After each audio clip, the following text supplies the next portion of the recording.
С 1 апреля текущего года в Чувашии объявляется начало пожароопасного сезона. Соответствующее постановление Кабинета министров Чувашской республики подписал глава Чувашии Олег Николаев. В связи с этим комиссией Департамента лесного хозяйства по Приволжскому федеральному округу прошла проверка готовности Минприроды Чувашии к пожароопасному сезону 2023 года. Департамент лесного хозяйства по Приволжскому округу организовал проверки всех 14 субъектов Приволжского федерального округа, в том числе Чувашской республики. Сейчас идет проверка внеплановая. Проверен ряд лесопожарных станций. В основном все они 100% укомплектованы техникой. Сейчас идет набор личного состава.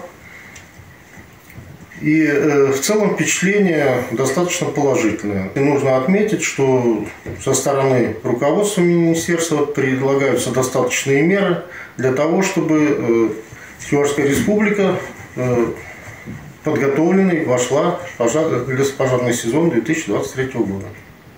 Дата начала пожароопасного сезона 1 апреля определена исходя из практики последних 5 лет. На это большое влияние оказывает погодно-климатический фактор, температура и влажность воздуха, интенсивность осадков. Так, комиссия проанализировала техническое состояние противопожарной техники и спецоборудования, готовность сил и средств лесопожарных формирований к противопожарному сезону текущего года. В ходе проверки было отмечено, что в целом республика готова к наступлению пожароопасного сезона.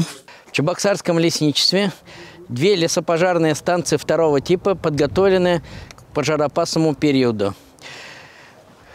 Противопожарная техника, оборудование подготовлены к борьбе с лесными пожарами.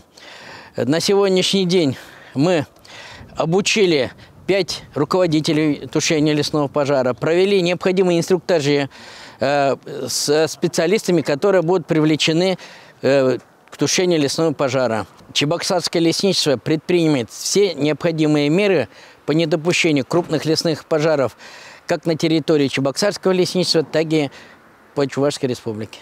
Стоит отметить, что на территории Чувашской республики находятся леса федерального значения площадью около 600 тысяч гектаров. Благодаря противопожарным и профилактическим мерам в 2022 году не допущено ни одного крупного лесного пожара. В рамках федерального проекта сохранения лесов ежегодно увеличиваются площади лесовосстановления, проводятся лесохозяйственные мероприятия, ведется борьба с незаконными рубками. В прошлом году в рамках федерального проекта сохранения лесов национального проекта «Экология» для республики была закуплена лесопожарная техника на общую сумму почти 27 миллионов рублей. В 2023 году на эти цели из федерального бюджета страны выделено порядка 18 миллионов рублей. Татьяна Козлова, Степан Гурьянов. Жизнь столицы.